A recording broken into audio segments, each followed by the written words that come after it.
In this video, we'll demonstrate CRI and talk about how evenly or unevenly various light sources emit colors across the light spectrum. There's a thing called CRI that you'll see on the specs if you're looking at lights, and you can kind of just think of it as quality, because the lower CRI is not going to render true colors. And it's largely because of that spike thing, and I'm going to talk about that in a minute. But in order to render something true colors, you have to put all of the frequencies, all the colors of light into the subject, and then it can reflect back accurately what color it is. Even if it's overall on the tungsten balance or the daylight balance, that's what your white balance is for. Your eye just switches automatically, but the camera can be white balanced and you get a good color rendition.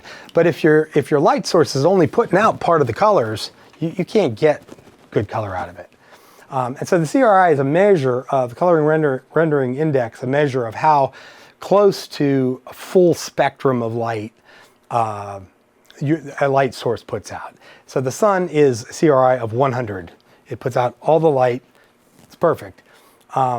These god-awful things that are slowly starting to go away, that look like, I don't know what they look like, a weird vampire movie, have a CRI of 25.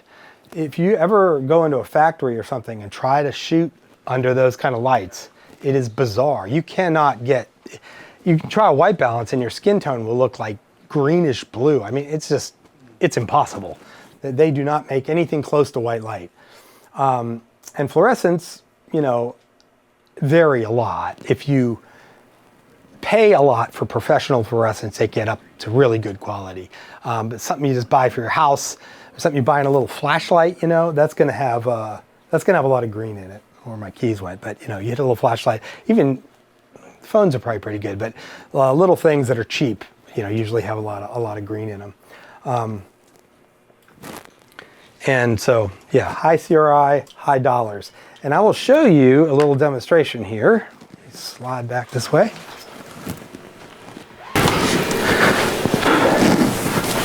Yeah, so there's a person and something white. And now we can turn on a light. Now this light is bicolor. It'll go from daylight to tungsten. And I adjusted it to this other light earlier, so it's about the right color. So that looks fairly normal, right? Does that look normal to you guys? I can't see it very well. The colors look about right. So this is a super cheap light, and it's supposed to be made for doing photographs and whatnot, and it's one of those things, if you're out shopping, this is a freaking $4,000 light, which is, except for medical equipment, film equipment is the stupidest price stuff there is. And this is the same light, and it's way, way, way, way cheaper. And it's about the same color temperature, because I said that earlier. And you turn it on, and it's about the right color temperature. But I don't know if you can see it on here or not. I can certainly see it with my eyes. But she's pretty green, pretty much. Yeah. Can you see that?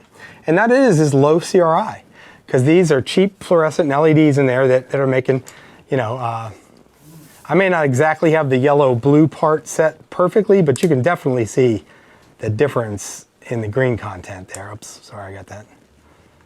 That's just, it's pretty dramatic.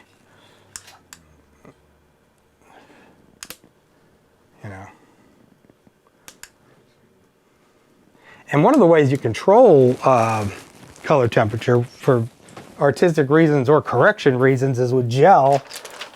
Less so nowadays that things are correctable, but this is a gel called Minus Green, which is made to take care of the problems with, like if you go into an office and it's got fluorescent lighting and it's making everything green, you can, if you have the time, you can put this gel on them, and it comes in different grades. This is only a quarter.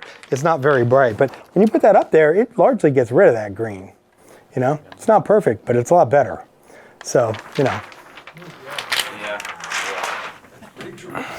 Yeah, but that's, it's like, you read all that stuff, you're looking at lights, your CRI, this one's 10 points different than that one, and it costs $1,000 more. Well, is that important? Well, it can make a difference, So this is the spike thing I was talking about. If you look at a spectrograph, which is a graph that shows you, there's a different version of it that shows you the quantity of light in each color for a type of source. You can see that the sun puts out every part of light that you can see. And this is in nanometers, which we don't use, but it's measure of frequency from very warm to very cool. Everything in the rainbow. So it's not perfectly even, but it's pretty good, and it's everything. So if you bounce that white off of something, and the thing is red, it's going to reflect back red. It's not going to reflect anything else back.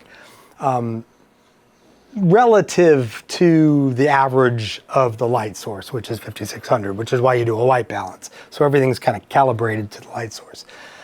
When you get, especially a cheaper or older fluorescent, what you get is these little teeny spikes. You get this in the green, you get this gigantic amount of light coming up in green, and they call it a non-continuous spectrum, and another spike, and then you get nothing. So, if you're trying to shoot something that's a certain color of blue or whatever, you're not going to get it because there's no light of that color hitting the thing, and so it's not going to reflect back, and you're going to get something really weird looking. LEDs were about the same for a long time. There's even a huge spike in that thing, and the home stuff is a lot worse because the people aren't taking pictures with it. So your brain and your eyes are phenomenal, and they just instantly adjust to everything you throw at them, and nothing looks odd unless it's really, really off. But the camera is not like that. Something gets whacked out in the camera, it looks bad. So they've gone a long way with technology lately to make LEDs workable, and they're really good now, but they still have spikes in the frequencies. Click on the next video to continue. New videos drop every couple of days. If you like what you see, like and follow us on our social media channels. And everything is downloadable for free on our website, ruchiproductions.com.